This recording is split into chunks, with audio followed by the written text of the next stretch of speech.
Sirius, l'un des meilleurs amis de James Potter, a été accusé de les avoir trahis, causant leur mort aux mains de Lord Voldemort. Pourtant, tout cela était une erreur tragique.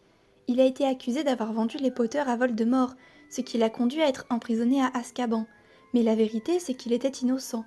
Le véritable traître n'était autre que Peter Pettigrew, qui avait survécu en se cachant sous la forme d'un rat de compagnie, Croutard. J'ai fait une vidéo à ce sujet. Sirius, l'un des meilleurs amis de James Potter, a été accusé de les avoir trahis, causant leur mort aux mains de Lord Voldemort. Pourtant, tout cela était une erreur tragique. Il a été accusé d'avoir vendu les Potter à Voldemort, ce qui l'a conduit à être emprisonné à Azkaban. Mais la vérité, c'est qu'il était innocent. Le véritable traître n'était autre que Peter Pettigrew, qui avait survécu en se cachant sous la forme d'un rat de compagnie, Croutard. J'ai fait une vidéo à ce sujet, donc n'hésite pas à aller la voir. But it was somebody who, until quite recently, I believed to be dead. Who was it then? Peter Pettigrew. Donc Sirius est enfermé à Azkaban, et ce pendant 12 longues années, sans savoir qu'il allait bientôt changer le cours de l'histoire. Venons-en à l'évasion. Vous vous souvenez sûrement de la scène épique de Harry Potter et le prisonnier d'Azkaban, où Sirius s'échappe. Un exploit impressionnant. Mais comment a-t-il réussi à fuir cette prison terrifiante gardée par les détraqueurs, des créatures capables de plonger dans les prisonniers une profonde désespérance? Tout d'abord, il faut savoir que Sirius n'était pas comme les autres prisonniers d'Azkaban. La clé de son évasion réside dans une chose très simple, sa capacité à se transformer en animagus.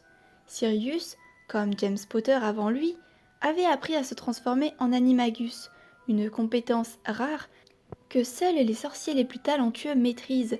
En tant que chien, Sirius pouvait se déplacer, ce qui est impossible pour un humain. Ce pouvoir de transformation était sa chance de s'échapper. Mais vous vous demandez sûrement comment un simple chien aurait-il pu échapper à Azkaban, gardé par des créatures aussi redoutables que les détraqueurs. Eh bien, voici l'astuce. Les détraqueurs, bien qu'ils soient puissants, sont attirés par la douleur et la souffrance humaine. Et c'est là que Sirius a joué son atout majeur. En se transformant en chien, Sirius a pu échapper à l'attention des détraqueurs, car un chien n'éprouve pas les mêmes souffrances qu'un humain. Il était donc invisible à leurs yeux. C'est ce qui lui a permis de se faufiler hors de sa cellule sans être détecté. Une fois hors de sa cellule, Sirius a pris la fuite à travers les ténèbres d'Azkaban. Mais il lui fallait encore franchir les barrières magiques et surtout éviter les détraqueurs qui patrouillaient sans relâche. Là encore, sa forme animale lui a offert un avantage crucial. Les détraqueurs, bien qu'effrayants et redoutables, n'avaient pas la capacité de percevoir un chien comme une menace, ce qui a permis à Sirius de se faufiler sans être capturé, et il a utilisé sa vitesse et sa ruse pour se rendre hors de la zone protégée d'Azkaban. L'évasion de Sirius, bien que spectaculaire, n'est pas simplement le fruit de la chance, c'est le résultat de son intelligence, de ses compétences en tant qu'animagus, de sa patience et de sa connaissance intime d'Azkaban.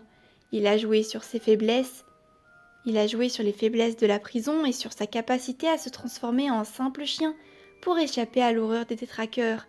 Mais au-delà de l'aspect magique de l'histoire de Sirius Black, c'est aussi celle de la persévérance et de l'espoir. Malgré les années de souffrance injustifiée, il a gardé la foi, il a trouvé une manière de se libérer pour retrouver la vérité et protéger son neveu. Alors, qu'avez-vous pensé de cette incroyable évasion ? Si vous avez aimé la vidéo, n'oubliez pas de liker et de vous abonner pour ne rien manquer des futures analyses.